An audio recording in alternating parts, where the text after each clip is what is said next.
په پای کې غواړم د اسلامي امت د ستر مشترک غم او درد په اړه د افغانستان د اسلامي امارت او د افغانستان د مجاهد ولس په استازولۍ خپل ژوره خواخوږي او خپل د زړه درد وړاندې کړم.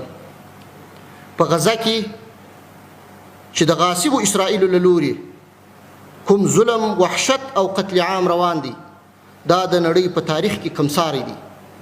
موږ دا ظلم او وحشت په تر ټولو کلکو ټکو غندو.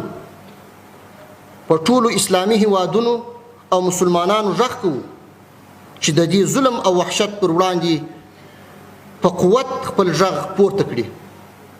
د افغانستان اسلامي امارت د فلسطین قضیه د ټول اسلامي امت قضیه ګڼي. د فلسطینیانو د ازادۍ د برحق داعیې ملاتړ کوي او په اوسني ستر غم او درد کې د غزې له مسلمانانو سره خپل ځان شریک ګڼي. د غاصبو اسرائیلو هغو ملاتړو ته چې د بشر د حقوقو تش په نامه شعارونه یې ورکول په ډاګه کوو چې ستاسو اوسنی سیاست د غزې د مسلمانانو په حق کې له دوه مخیتوب او ظلم څخه ډک دی. تاسو باید له دې ناوړه سیاستونو څخه لاس واخلئ او له بشریت سره دا کلکه دښمني پرېږدئ. واخر دعوانا ان الحمد لله رب العالمين.